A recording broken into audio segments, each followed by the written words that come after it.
इसमें से किसी एक स्टेप में आपसे ये भी पूछा जाएगा कि आप अपनी जगह पे किसी को नॉमिनेट करना चाहते हैं जो वो कि आगे आपके आएगा ना, क्या करते हैं।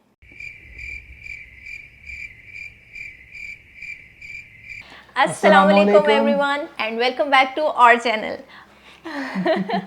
ओके, कैसे हैं आप सब? आई रियली होप बिल्कुल ठीक ठाक होंगे, मज़े में होंगे और अपनी लाइफ को एंजॉय कर रहे होंगे। और सर्दियों को भी। हम तो खैर एंजॉय कर ही रहे हैं यहाँ पर। ओके, आज की वीडियो का टॉपिक जो है वो हम लोग ये वीडियो बनाने नहीं वाले थे, लेकिन बहुत ज़्यादा रिक्वेस्टेड टॉपिक था, सो हमने सोचा कि हम फाइनली इस पर वीडियो बना ही देते हैं।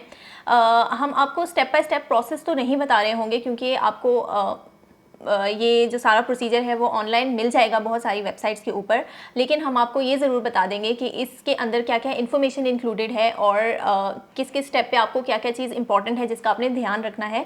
तो इससे आपकी बहुत सारी गाइडेंस हो जाएगी जब आप अपनी एप्लीकेशन क्रिएट कर रहे होंगे। और इसके साथ मैं ये भी बता देती हूँ कि हम आज की वीडियो आपकी CIC की एप्लीकेशन के ऊपर बना रहे हैं। जैसे कि तुबा ने कहा, इस वीडियो को बनाने का मकसद ये है कि बजाय इसके हम आपको स्टेप बाय स्टेप बताएं जो कि आपको कहीं से भी और से मिल जाएगा। हमारा ये वीडियो बनाने का मकसद ये है कि हम आपको वो चीज़ें बताएं जिनमें गलती करने के चांसेस हैं और जिनमें हमने अच्छी गाइडेंस होने की वजह से गलती नहीं की, हमारी बचत हो गई।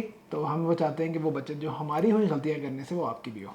ओके, सो स्टार्ट करते हैं प्रोसेस को। सबसे पहला जो प्रोसेस होता है, सबसे पहला जो स्टेप होता है इस प्रोसेस के अंदर, वो ये होता है कि आपने अपना लॉगिन क्रिएट करना होता है CIC की वेबसाइट पे जाके। बिल्कुल। और आपको मल्टीपल ऑप्शन दी जाती हैं कि आप इन तरीके से नया अकाउंट बना सकते हैं। तो जो ऑप्शन आपने सेलेक्ट करनी है उसे कहते हैं GC की। GC आप इसको याद रख लें कि गवर्नमेंट ऑफ कनाडा की एज इन चाबी। तो GC की वाली ऑप्शन आप सेलेक्ट करते हैं और वहाँ पे जाके आप अपना अकाउंट बनाते हैं। अकाउंट बनाने का प्रोसेस बड़ा सिंपल सा है। अगर आपने लाइफ में कभी भी किसी भी चीज़ का ऑनलाइन अकाउंट बनाया है, चाहे ईमेल का, चाहे फेसबुक का, या किसी भी चीज़ का, आपसे कुछ बेसिक चीज़ें पूछी जाती हैं। आपका नाम पूछा जाता है, आपकी डेट ऑफ बर्थ पूछी जाती है, आपसे कुछ आपकी बेसिक कॉन्टैक्ट डिटेल्स पूछी जाती हैं, जस्ट सो दैट आपका अकाउंट बना लिया जाए। इस स्टेप पे आपकी बिल्कुल ही बेसिक चीज़ें पूछी जाएंगी जिनसे आप बाद में लॉगिन कर सकें। एक बहुत इंपॉर्टेंट चीज़, इसी अकाउंट बनाने वाले स्टेप पे आपसे कहा जाएगा कि आप अपने अकाउंट के कुछ सिक्योरिटी क्वेश्चंस रख लें। तो वंस अगेन, अगर आपने कभी भी किसी और चीज़ का अकाउंट बनाया है ऑनलाइन तो आप इस चीज़ से फेमिलियर होंगे। इवन विंडोज़ भी आपसे पूछती है कि आप अपना सिक्योरिटी क्वेश्चन रखें। इन सिक्योरिटी क्वेश्चंस को आमतौर पे हम लोग इतना सीरियसली नहीं लेते, लेकिन इस केस में ये बहुत इंपॉर्टेंट है, क्योंकि आप जब भी इसके बाद अपने अकाउंट को लॉगिन करने के लिए वापस आएंगे तो इन्हीं सिक्योरिटी क्वेश्चंस में से किसी एक क्वेश्चन को आपसे रैंडमली पूछा जाएगा और अगर आपको वो आंसर याद नहीं है तो आपको लॉगिन करने नहीं दिया जाएगा। तो आपके पास कुछ लिमिटेड अटैम्प्ट्स होते हैं, उसके बाद आपको आई बिलीव कि 24 घंटे के लिए रोक दिया जाता है लॉगिन करने से और आप फिर दोबारा अगले दिन ट्राई कर सकते हैं। लेकिन द पॉइंट इज़ कि इन सिक्योरिटी क्वेश्चंस को सीरियस लीजिए और कोई भी ऐसा आंसर ना दें जो आपको या तो याद ना रहे या गलत हो। और हमारे वाली गलती आप लोगों ने बिल्कुल नहीं करनी, क्योंकि हमने स्पर ऑफ द मोमेंट में उसामा के लिए एक ऐसा सिक्योरिटी क्वेश्चन सिलेक्ट कर लिया था जो हम बाद में भूल गए थे, तो हमें काफ़ी मुश्किल हुई थी ये याद करने में कि हमने उसका क्या आंसर दिया था। और अगर आपको लगता है कि आप भूल जाएंगे तो बेशक उसको किसी सेफ जगह पे लिख के रख लीजिए। जस्ट मेक श्योर कि किसी ऐसी जगह पे ना लिख के रखें जहाँ पे वंस अगेन आप उसको घुमा दें, लेकिन किसी भी सेफ जगह पे आप लिख के रख सकते हैं। ओके, अब जब आपने अकाउंट क्रिएट कर लिया है तो आपको अकाउंट क्रिएशन के बाद एक फॉर्म आ जाएगा, फॉर्म मिल जाएगा जिसके अंदर बहुत ही जनरल ऐसी फील्ड्स होंगी, जैसे कि आपका नाम या आपकी प्रेफर्ड लैंग्वेज ऑफ कम्युनिकेशन क्या है, ये सारी की सारी फील्ड्स आपको फिल करनी होंगी। और उसके बाद जो इंपॉर्टेंट चीज़ आ जाती है वो आपको एक फॉर्म देंगे फिल करने के लिए, जिसके अंदर आपका एलिजिबिलिटी, जो कि एलिजिबिलिटी क्राइटेरिया होगा बेसिकली, वो ये डिसाइड करेगा कि आया आप इमिग्रेशन के प्रोसेस के लिए एलिजिबल हैं या नहीं हैं। बिल्कुल। और ये एलिजिबिलिटी वाला फॉर्म बहुत ही सिंपल है। आपसे सारे वही क्वेश्चंस पूछे जाएंगे जो आप इससे पहले CRS टूल के में जब अपना आप एलिजिबिलिटी चेक कर रहे थे कि आपके पॉइंट्स कितने बनते हैं, वही सारे क्वेश्चन आपसे एक दफ़ा फिर से पूछे जाएंगे। और कोई डिफरेंस नहीं होगा इन क्वेश्चंस के अंदर। आपसे आपका एज पूछी जाएगी, आपसे आपका एजुकेशन बैकग्राउंड पूछा जाएगा, डिटेल्स नहीं पूछेंगे, सिर्फ आपसे आपका फाइनल फिगर पूछा जाएगा। फॉर एग्जांपल, अगर मैं इसकी एक मिसाल दूं, आपसे कोई ये नहीं पूछेगा कि आपने बैचलर्स या मास्टर्स कहाँ से किया था। आपसे सिर्फ ये पूछा जाएगा कि आपने कितने साल की एजुकेशन कंप्लीट की है। आपसे ये नहीं पूछा जाएगा कि आपने किस कंपनी में या किस जगह पे नौकरी की। आपसे सिर्फ ये पूछा जाएगा कितने साल नौकरी की।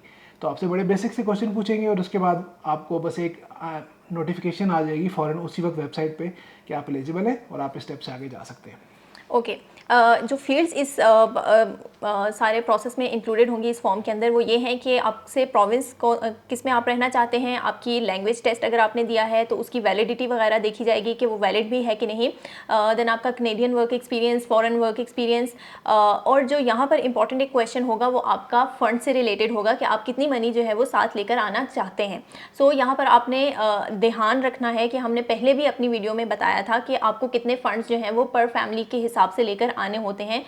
तो वो डिफरेंट होता है, अगर आप एक बंदा है, दो बंदा है, तीन बंदा है, तो आपने वहाँ पर देखकर उससे के हिसाब से आपने उतनी अमाउंट लिखनी है। तो कम नहीं लिखनी आपने, ज़्यादा आप लिख सकते हैं। ज़्यादा आप लिख सकते हैं, ज़्यादा लिखना डजंट हर्ट यू, लेकिन अगर आप उससे कम लिखेंगे तो वो स्टेप है जिस पे आपकी एलिजिबिलिटी डिटरमिन हो रही होती है। तो अगर आप जितने वो पैसे चाह रहे हैं उससे अगर आप कम लिखते हैं तो आपकी एप्लीकेशन हो सकता है कि उस स्टेप से आगे ही ना बढ़े। सो इसके अलावा आपके पास कोई वैलिड जॉब ऑफर है, इससे रिलेटेड क्वेश्चन पूछा जाएगा। आपकी ईसीए की इक्विवेलेंसी पूछी जाएगी, जो कि आप जिस ऑर्गेनाइजेशन से अपनी ईसीए करवा रहे हैं वो आपको देंगी। जो आपकी जो रिजल्ट फॉर्म होगा उसके ऊपर लिखा होगा कि आपको उन्होंने क्या इक्विवेलेंसी दी है। इसके अलावा कुछ क्वेश्चंस होंगे कि आपने कनाडा में स्टडी किया है, कोई रिलेटिव आपका कनाडा में है, और आपका मैरिटल स्टेटस बेसिकली क्या है। तो ये सारी बेसिक फील्ड्स जो हैं वो इसके अंदर इंक्लूडेड होंगी। बिल्कुल ऐसे ही है। तो अब जब आप ये फॉर्म फिल कर लेंगे तो आपको एक नोटिफिकेशन सी आ जाएगी स्क्रीन के ऊपर कि आप एलिजिबल हैं इस सारे प्रोसेस के लिए कि नहीं हैं। अगर आप एलिजिबल हैं तो आप यहाँ से आगे प्रोसीड कर सकते हैं। जिन चीज़ों की हम लोग बात करें, यही सारी चीज़ें जब आप यूट्यूब पे या कहीं भी और अकाउंट बनाने के ट्यूटोरियल्स देखेंगे तो आप उसमें ऑब्जर्व कर सकते हैं। As I already said, video बनाने का मकसद ये है कि हम आपको वो चीज़ें बताएं जिनमें गलती करने के चांसेस हैं। तो ये वीडियो सिर्फ आपकी गाइडेंस के लिए है। अगर आपको ट्यूटोरियल चाहिए तो आप किसी भी यूट्यूबर की या किसी भी फोरम की वीडियो या रिटन ट्यूटोरियल को फॉलो कर सकते हैं। ओके, अब आप अपनी जब एप्लीकेशन फिल करनी स्टार्ट करेंगे तो सिंस जो पीछे क्वेश्चंस पूछे गए थे वो कुछ क्वेश्चंस रिपीट हो रहे होंगे, तो कुछ फील्ड्स जो हैं वो ऑटोमेटिकली आपके लिए फिल कर दी जाएंगी आपकी आसानी के लिए।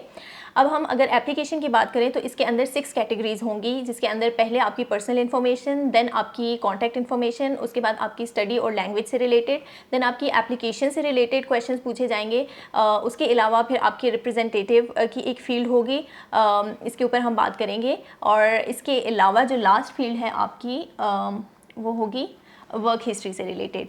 तो हम step by step her category के ऊपर बात कर लेते हैं और ये भी आपको बता देंगे कि कौन सी फील्ड्स जो हैं वो आपको जहन में रखनी है कि इंपॉर्टेंट है और उनमें गलती नहीं करनी।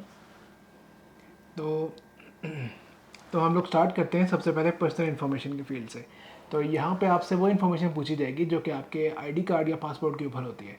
आपका फुल नाम, अगर आपके नाम के एक से ज़्यादा पार्ट है, दैट इज़ आपका नाम डिवाइड हुआ है फर्स्ट नेम, मिडिल नेम और लास्ट नेम में, आपसे वो कहा जाएगा कि एज इट इज़ जैसा आपके पासपोर्ट पे लिखा हुआ है वैसे लिखें। इसके अलावा आपसे आपका gender, date of birth, country as an अभी आप किस कंट्री में रह रहे हैं, इसके अलावा कंट्री ऑफ ओरिजिन कि आपकी पैदाइश किस कंट्री की है, आपसे place and date of birth पूछी जाएगी। इसके अलावा आपसे आपका पासपोर्ट नंबर, अच्छा बाय द वे वहाँ पे शायद हो सकता है कि पासपोर्ट नंबर ना लिखा, वो कैनेडियन गवर्नमेंट आपके पासपोर्ट को ट्रैवल डॉक्यूमेंट भी कहती है। तो जब आपसे आपका ट्रैवल डॉक्यूमेंट का नंबर पूछा जाए तो दैट मीन्स कि आपसे आपका पासपोर्ट का नंबर पूछा जा रहा है। तो इसके अलावा आपसे पूछा जाएगा कि आपका पासपोर्ट किस कंट्री में इशू हुआ था, कब इशू हुआ था, कब एक्सपायर होगा, नॉर्मल चीज़ें। आपकी सिटीजनशिप अभी क्या स्टेटस है, कुछ लोग ड्यूल सिटीजन होते हैं या उनके पास मल्टीपल कंट्रीज़ की सिटीजनशिप होती है, वो आपसे पूछा जाएगा। इसके अलावा आपसे आपकी फैमिली की इन्फॉर्मेशन पूछी जाएगी। वन थिंग टू नोट, आपसे आपकी सिर्फ इमीडिएट फैमिली के बारे में पूछा जाएगा जो कि आपके डिपेंडेंट्स हैं। आपके डिपेंडेंट्स कौन लोग हैं? अगर आप शादीशुदा हैं तो आपके डिपेंडेंट्स आपकी वाइफ हो सकती हैं, आपके बच्चे हो सकते हैं, आपके ग्रैंड किड्स हो सकते हैं। तो आपसे आपके डिपेंडेंट्स के बारे में पूछा जाएगा। इस स्टेप पे आपसे आपके पेरेंट्स या सिबलिंग्स के बारे में नहीं पूछा जाएगा। तो ये चीज़ इंपॉर्टेंट है नोट करनी यहाँ पर। ओके, सॉरी, इसके बाद 2 और फील्ड्स भी हैं कि आपने कितने फ़ंड्स लेकर आ रहे हैं अपने साथ और आपके कोई रिलेटिव्स हैं कनाडा में या नहीं हैं, तो ये चीज़ भी इसके अंदर ही इंक्लूडेड है। अब नेक्स्ट जो फील्ड आ जाती है सेकंड, वो है आपकी कॉन्टैक्ट इन्फॉर्मेशन। कॉन्टैक्ट इन्फॉर्मेशन बहुत सिंपल पोर्शन है इस सारी प्रोफाइल का, जिसके अंदर सिर्फ आपसे ये पूछा जाएगा कि आपकी लैंग्वेज ऑफ कॉरेस्पॉन्डेंस क्या है, यानी आप किस लैंग्वेज में चाहते हैं कि आपसे कम्युनिकेट किया जाए सारे प्रोसेस के दौरान। एंड सेकंड जो आपकी फील्ड है वो होगी आपका ईमेल एड्रेस। तो ये बहुत स्ट्रेट फॉरवर्ड है। एक छोटा सा पॉइंट ऐड कर दूँ, कनाडा के अंदर 2 मेजर लैंग्वेजेस जो हैं जो वो बोली भी जाती हैं और समझी भी जाती हैं। एक इंग्लिश है और दूसरी है फ्रेंच। तो यूजुअली आपको इन्हीं 2 में से पिक करना होता है कि आप किस लैंग्वेज में चाहते हैं कि गवर्नमेंट ऑफ कनाडा आपसे कम्युनिकेट करे। ओके अब इसके बाद आ जाता है हमारा स्टडी एंड लैंग्वेजेस का सेक्शन, जिसके अंदर आपकी एजुकेशन हिस्ट्री पूछी जाएगी, आपकी फील्ड ऑफ स्टडी पूछी जाएगी और आपकी ईसीए की डिटेल्स पूछी जाएंगी। ईसीए की डिटेल में आपसे वो आपका रेफरेंस नंबर मांग सकते हैं और आपकी इक्विवेलेंसी मांग सकते हैं कि आपको ईसीए ने क्या इक्विवेलेंसी दी है आपकी डिग्रीज़ के ऊपर, और आइल्स के या कोई भी और टेस्ट अगर आपने फ्रेंच लैंग्वेज के लिए दिया है तो वो आपसे उस टेस्ट की वैलिडिटी और उसके स्कोर्स वगैरह पूछेंगे। और आइल्स के केस में आपसे सिंपली वो आपका जो रोल नंबर टाइप की एक नंबर होता है लंबा सा, वो आपसे पूछ लेते हैं और वो ऑटोमेटिकली आइल्स की ऑर्गेनाइजेशन से वेरीफाई कर लेते हैं कि ये जो बंदा क्लेम कर रहा है कि मेरा इतना स्कोर आया, ऐसा है या नहीं है। इसके अलावा अगर आपने आइल्स के अलावा कोई भी और टेस्ट दिया है, यहाँ पे एक सेल्फिप के नाम से टेस्ट जाना जाता है, या कोई भी और आपने दिया है, तो आप वंस अगेन वहाँ पे उस टेस्ट को सिलेक्ट करेंगे और उससे रिलेटेड जो भी इन्फॉर्मेशन आपसे मांगी जा रही है, सिंपल इन्फॉर्मेशन होती है, आपका स्कोर क्या है और आपका रजिस्ट्रेशन नंबर या रोल नंबर क्या है, that's it. Okay moving on, जो फोर्थ पोर्शन आ जाता है वो आपका एप्लीकेशन डिटेल्स से रिलेटेड है। अब एप्लीकेशन डिटेल्स के अंदर कौन से पोर्शंस इंक्लूडेड हैं या क्या फील्ड्स हैं, वो है provinces and territories you are interested to live in. और ये बहुत इंपॉर्टेंट क्वेश्चन है, ये स्टेप आप लोगों ने बहुत ध्यान से फिल करना है। अभी सीन ये है कि आप लोग यहाँ पर अपनी मर्जी के प्रोविंसेस सिलेक्ट कर सकते हैं, लेकिन अगर आपने सारे के सारे सिलेक्ट नहीं किए, जस्ट टू ऐड समथिंग, जो गलती आपको तुबा बताने लगी है कि आपने नहीं करनी, हमने वो की थी, तो प्लीज़ ये गलती आपने नहीं करनी। ओके सो अब ये है कि यहाँ पर आपके पास सारे प्रोविंसेस की लिस्ट आ जाएगी और आप उनमें से सिलेक्ट कर सकते हैं अपनी मर्जी के प्रोविंसेस। आपने जो काम नहीं करना वो यही नहीं करना कि आपने अपनी मर्जी के कोई भी प्रोविंसेस सिलेक्ट नहीं करने, बल्कि एंड पे एक ऑप्शन होती है ऑल प्रोविंसेस एंड टेरिटरीज।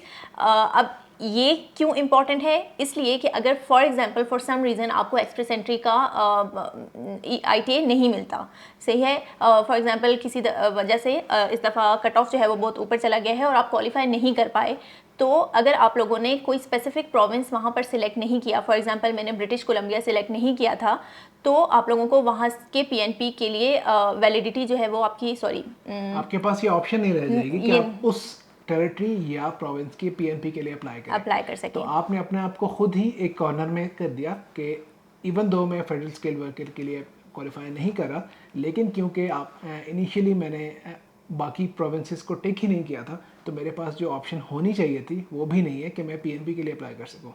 तो आपने एज तुबा सेड ये गलती नहीं करनी। इस स्टेप पे आप अपने सारे के सारे प्रोविंसेस सेलेक्ट कीजिए कि आप इन सारे प्रोविंसेस में से किसी में भी रहने के लिए राज़ी हैं और तैयार हैं। ये बेसिकली आप खुद ही इनएलिजिबल कर रहे हैं कि आप उस PNP के लिए अप्लाई नहीं कर सकते और बाद में आप जाके इसको चेंज नहीं कर सकते क्योंकि वो आपको अलाउ नहीं करते। और सेकंड चीज़ ये कि आप लोगों के ऊपर कोई भी इस किस्म की सख्ती नहीं है कि आपने जो प्रोविंस सेलेक्ट किया है आप उसी में जाकर रहेंगे, क्योंकि आप फेडरल के अंडर आ रहे हैं तो आप कहीं भी लैंड कर सकते हैं और किसी भी प्रोविंस में और किसी भी सिटी में आप रह सकते हैं। तो यहाँ पर इस चीज़ की टेंशन लेने की आपको हरगिज़ भी ज़रूरत नहीं है कि अगर मैं किसी एक प्रोविंस को सिलेक्ट कर दूंगा तो मैं वहाँ स्टक हो जाऊंगा। और PNP की कुछ टेक्निकलिटीज़ हैं, हम लोग उसमें एक्सपर्ट नहीं हैं, हम उस पर बात नहीं करेंगे, लेकिन एज तुबा सेड अगर आप PNP पे भी आते हैं तो डाउन द लाइन आपके पास ऑप्शन होती है कि किसी और सिटी में अगर आपके पास आपको अच्छी जॉब मिलती है, आपका बिजनेस वहाँ पे अपॉर्चुनिटी है, तो आप मूव कर सकते हैं।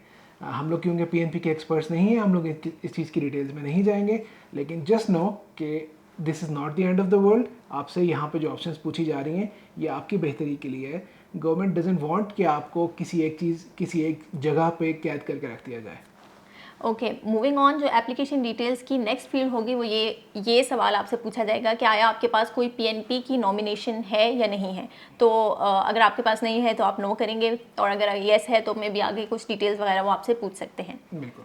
और इससे अगला फील्ड होता है रिप्रेजेंटेटिव का। तो ये उन लोगों के लिए है जिन्होंने कोई एजेंट अपॉइंट किया होता है कि वो उनके बिहाफ पे जाके उनके अकाउंट को एक्सेस भी करता है और उसमें चेंजेस भी कर सकता है। हमारे केस में क्योंकि हमने एजेंट नहीं किया था इसलिए हमने इसको नल कर दिया था कि हमारा कोई रिप्रेजेंटेटिव नहीं है और हम जब भी लॉगिन करेंगे हम खुद ही करेंगे, कोई और बंदा नहीं करेगा। अगर आप अगर आपने कोई एजेंट अपॉइंट किया है तो बेसिकली वो आपके बिहाफ पे कर रहे होंगे, तो आप लोगों को यहाँ येस तो नहीं करना पड़ेगा क्योंकि येस कोई और कर रहा होगा, तो यूजुअली इसका आंसर नो ही होगा। Okay and this brings us to our last section of the whole application, जिसमें आपसे आपकी वर्क हिस्ट्री जो है वो पूछी जाएगी। अब वर्क हिस्ट्री बहुत क्रिटिकल पोर्शन होता है आपकी पूरी की पूरी एप्लीकेशन का, और ये आपकी डिटेल्स इसके अंदर जो आपकी जितनी भी वर्क हिस्ट्री है उससे रिलेटेड डिटेल्स पूछी जाएंगी। एनओसी कोड के बारे में पूछा जाएगा जो कि बहुत क्रिटिकल है, और इसके बारे में डिटेल में बात करेंगे उसामा, और साथ में यहाँ पर स्क्रीन रिकॉर्डिंग हम करेंगे जिससे आपको इस चीज़ का अंदाज़ा हो जाएगा कि आपने कौन सा एनओसी जो है वो सिलेक्ट करना है अपने वर्क एक्सपीरियंस से रिलेटेड। अच्छा जी, तो हम लोग स्टार्ट करते हैं। आईआरसीसी को गूगल पे हम सर्च करेंगे आईआरसीसी के एनओसी कोड्स, और वो आपको गूगल की सर्च में जो सबसे पहला रिजल्ट आएगा वो आपको canada.ca का आएगा। तो वहाँ से आपने आगे जाना है और इसी पे क्लिक करना है, और जब हम इस पर क्लिक कर देते हैं तो आपको इस पेज पे ले आएगा फाइंड योर एनओसी के ऊपर। तो यहाँ पे आपको इमिग्रेशन पर्पसेस के लिए जो जॉब्स के ग्रुप्स डिफाइंड है वो बताए जाएंगे कि आप किन किन ग्रुप्स के अंदर इमिग्रेशन कर सकते हैं। तो जो मेन ग्रुप टाइप्स हैं वो आपको स्क्रीन पे नज़र आ रहे हैं। टाइप 0 है, लेवल ए है, लेवल बी है, लेवल सी है और लेवल डी है। और डिपेंडिंग ऑन कि आप किस लेवल में जाएंगे तो आपको उसी हिसाब से फिर इमिग्रेशन के पॉइंट्स असाइन किए जाएंगे। बेसिकली इनका मकसद ये है। तो मैं क्योंकि इंजीनियर हूँ, मैं इसके लेवल ए के अंदर आता हूँ। ये वो कैटेगरी है जिसके लिए आपको कॉलेज या यूनिवर्सिटी, यहाँ पे यूनिवर्सिटी को कॉलेज कहा जाता है बेसिकली। तो आपको यूनिवर्सिटी की डिग्री चाहिए, और इन सम केसेस उस स्किल को प्रैक्टिस करने के लिए आपको किसी ना किसी ऑर्गेनाइजेशन से रजिस्टर भी होना पड़ता है। पाकिस्तान के केस में वो ऑर्गेनाइजेशन पीईसी है। यहाँ पे हर प्रोविंस की अपनी ऑर्गेनाइजेशन है। अल्बर्टा के जो ऑर्गेनाइजेशन है जो कि इंजीनियर्स को डील करती है और इंजीनियर्स को सर्टिफाई करती है, उसको अपेगा कहा जाता है। तो इसी पेज पे नीचे जाते हैं और यहाँ पे आप आते हैं जी, कहता है find your job title, skill code and skill type.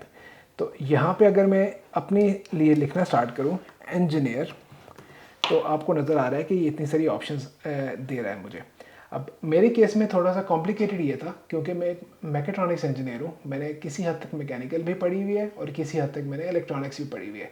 तो मैं इन दोनों में से किसी भी एक को सिलेक्ट कर सकता था, लेकिन यहाँ पे आपने वो चीज़ सिलेक्ट करनी है जिसका आपके पास एक्चुअली काम करने का एक्सपीरियंस है। इससे मेरा मतलब क्या है कि आपकी जॉब जो थी जिसका आप एक्सपीरियंस लेटर साथ अटैच करेंगे आगे जाके, आपने उसके मुताबिक अपना यहाँ से सिलेक्ट करना है कि मैं फ़लाँ एनओसी कोड में फॉल करता हूँ।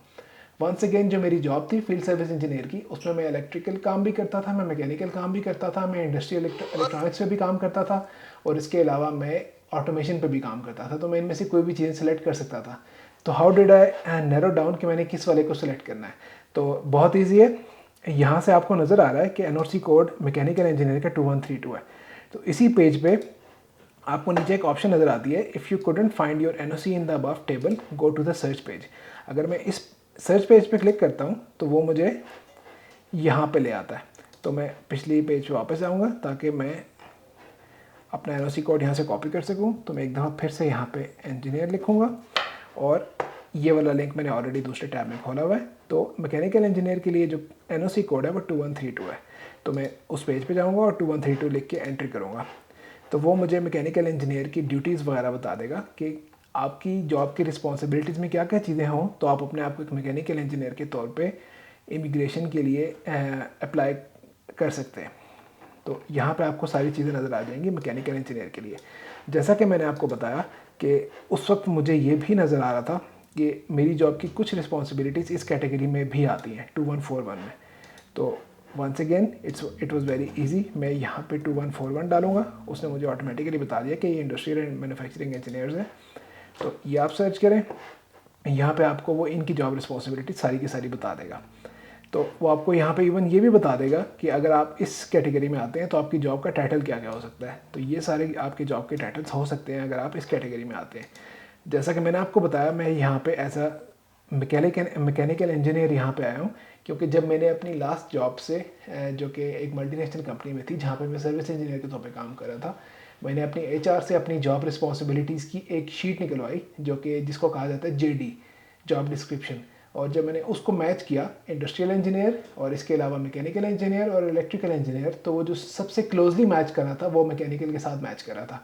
तो दैट्स वाई मेरी एप्लीकेशन के अंदर मेरा जो एनओसी कोड है वो 2132 है मैकेनिकल इंजीनियर। तो आई होप इस सारी चीज़ से आपको हेल्प होगी जब आपके लिए ये टाइम आएगा कि आप अपना एनओसी कोड सेलेक्ट कर रहे होंगे। तो अब हम वापस चलते हैं वीडियो की तरफ। सो आई रियली होप कि आज की वीडियो आप लोगों को पसंद आई होगी। अगर आप लोगों को पसंद आई है तो प्लीज़ इसे लाइक, शेयर और कमेंट करना ना भूलिएगा। And do subscribe to my channel and press the bell icon, ताकि फ्यूचर वीडियोस की नोटिफिकेशंस भी आपको मिलती रहें। इंशाल्लाह हम मिलेंगे आपसे फिर किसी नेक्स्ट वीडियो में। तब तक के लिए हमें दीजिए इजाज़त। अल्लाह अल्लाह हाफिज़। हाफिज़।